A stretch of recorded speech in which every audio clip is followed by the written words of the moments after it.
to disturb the process. I think it's important that I put this message, which I received now, into the record. Yeah. As I'm eating there, I received this message from Paulo Sullivan. Yeah. Get ready, you lying crook. I am going to make sure you spend some years in prison. You were bribed by Mkhwanazi and Mabula. Now you will pay for your crimes, guaranteed. Yeah. Okay.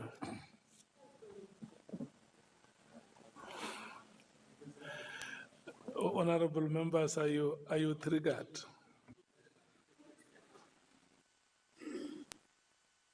Went for lunch, he was a doctor. When we finished, he was a Mrs.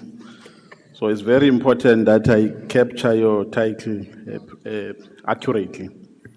Now, you are saying Paulo Sullivan wrote an email to the National Commissioner. Yes. Who is this Paulo Sullivan? Because even General Nhlanhla Mkhwanazi, when he came here, he spoke about him.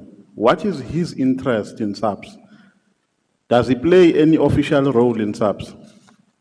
He does not play any role in SAPS, but is in charge. Because he can send one email and everything stopped. So, I even, through you, Chair, I even took that matter to Labour Court. How on earth an outsider send one email, and I've got all the proof that I got the post, I'm recommended for the post. How on earth an outsider send one email and my appointment is stopped? And while that Labour case is going on, it was when Minister Mkhunu appointed me. Then I had to then withdraw that post because it was a lower post anyway. so according to your understanding, what triggers his interest in SAPS operations as an outsider? Why is he so interested? There's a long history because the report that we are referring to in this house, it also implicates him. In fact, that is a report that I was reporting what McBride and Paulo Sullivan are doing. So I know they just hate me with passion. Okay. Including Sesogo, the Yes. one that is with IDEC. Did you ever have a relationship with Paulo Sullivan? No, not at all. He was working with us. What do you mean working with you? Because he is not, he does not have any official responsibility, right, at SAPS? That was exactly what I was reporting. He was leading us, but from outside. Did he ever, besides the influence that he had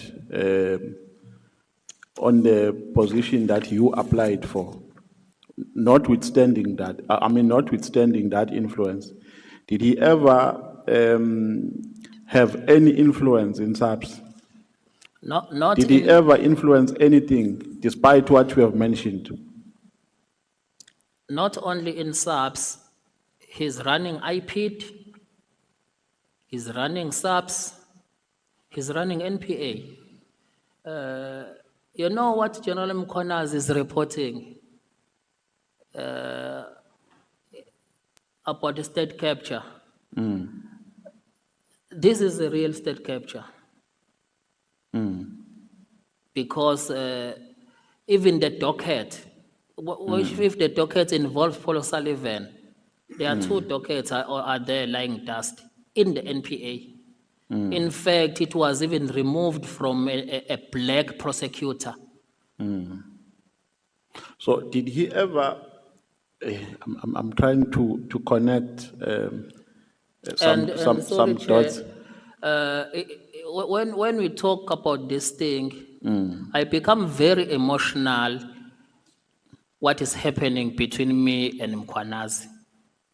Because I was fighting this with him. So you were fighting this interference? Yes, this with him. undue interference Yes. by Paul O'Sullivan? Me and Mkhwanazi, we are one WhatsApp group. So I don't know what is, maybe I'm in the wrong place at the wrong time. Because these are the things that, even what he's reporting now, these are the things that me and him are fighting, state capture. But what I'm trying to understand here, Mr. Nkabinde, is how does he successfully interferes in SAPS operations? Does he has people that he works with in SAPS? Is he connected to some influential people who just take instructions from him? And if so, who are those people? Yeah, he works with very senior people in SAPS in such a way that even with that appointment, my appointment, they leaked it to him. He even wrote there that I know about an imminent appointment of Nkabinde. Then you dare appoint him. So now how does he even got internal documents. So do you know who he works with at SAPS? Can you specify people with whom he has been working to influence SAPS operations? Not really, but it shows that because he knows everything in SAPS. But you wouldn't specifically say this did what when. Okay. So while you were still working for IPID, did you ever get any instruction from him? Or did he ever try to influence you to take a particular position? Yes, he was giving us instruction. How was he He giving you? he was in charge of us. How was he giving you instructions? Was he calling you, or he was coming to your offices, or he was sending you SMSs? How did it happen? He come to the office, he hold meetings with us to tell us what to do. At some stage, he will go and interview our witnesses, portraying as if he worked for IPID. Having our letterhead of IPID, he will just call you to come and sign, and it's done everything. Yeah, because you know what I'm trying to understand here is how does an outsider who does not work for SAPS how does he has so much influence in SAPS operations? Where is he getting those powers from? I mean, it means the system is very loose at SAPS. Anybody can just go in and call staff members and invite them to a meeting. Is it loose to that extent that anyone like myself, I can just go to any SAPS offices here or IPID offices and say, guys, let's meet in the boardroom, let's have a meeting, and give you instructions? Yeah, no, they are in charge. He is in charge. But where does he get those powers from? Because for you to be in charge, you must get powers from somewhere. Hey, we don't know. Maybe this, at least now, it's revealed now to the higher authority in Parliament. So Because can you? this thing was never even attended to. My report was never even interrogated, except that Minister Lt-Gen used it not to renew his contract. But the allegation, they were never dealt with.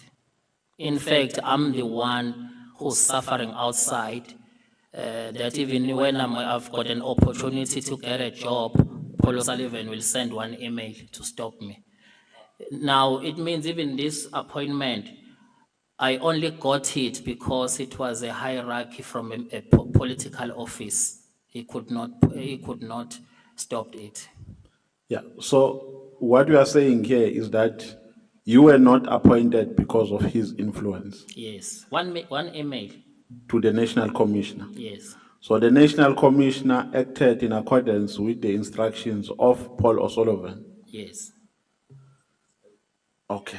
So, did he ever influence a dismissal of anybody or a removal from any position of any person who ever worked for SAPS?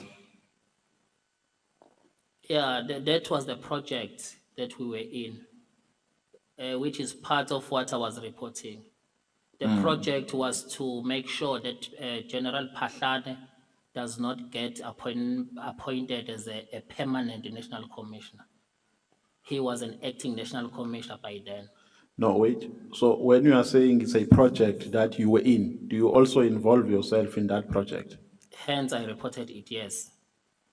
So, you were a group that was plotting against General Pahlane.